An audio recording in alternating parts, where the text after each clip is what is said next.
J'ai fait appel à Bruno parce que j'étais arrivée à un stade où l'entreprise était en grande difficulté.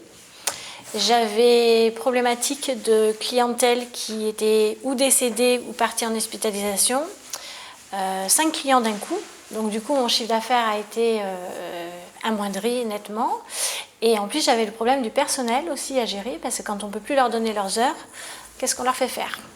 Donc j'étais un peu perdue, donc j'ai été me renseigner sur Internet et puis j'ai fait appel à Bruno par ce biais-là.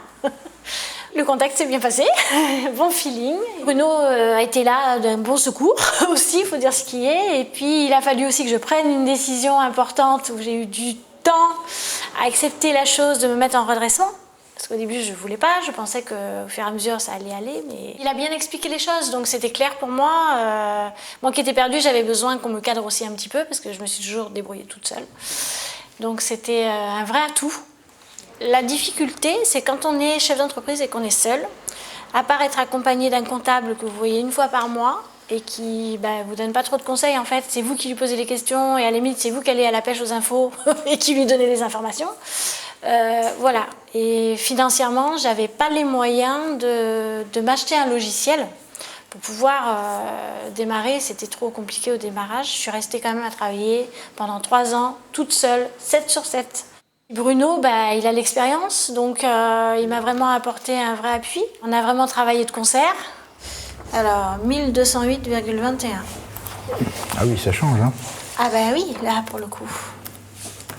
Au mois de mars, il y a 595 heures de plus. Ah, voilà. On s'intéresse en début de mois à la validation des factures émises pour les clients et des factures que nous émettons en direction des conseils généraux pour ce qui est l'aide APA et l'aide PCH.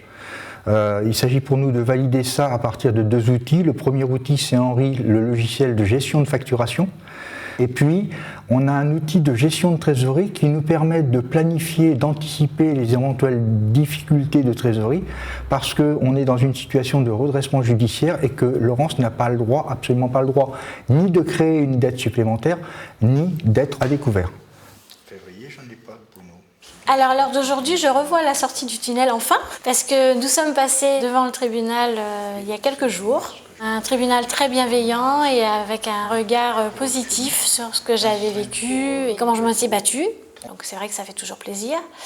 J'ai la chance d'avoir trouvé quelqu'un pour reprendre mon entreprise, pour pouvoir maintenir les salariés en place, maintenir la prise en charge des bénéficiaires. Voilà, c'était le but ultime, c'était ça, ne pas laisser tomber les gens.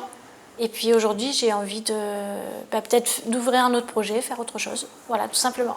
Merci aussi à Bruno, à son travail, aux outils qu'on a utilisés, parce que ça m'a bien apporté. C'était un vrai travail d'équipe, voilà. Mais c'est vrai que pour moi, honnêtement, je pense que j'aurais baissé les bras à un moment donné, je crois. Bon, écoute, moi je trouve que c'est pas mal quand même. Finalement, tu ne vas pas la vendre ta boîte.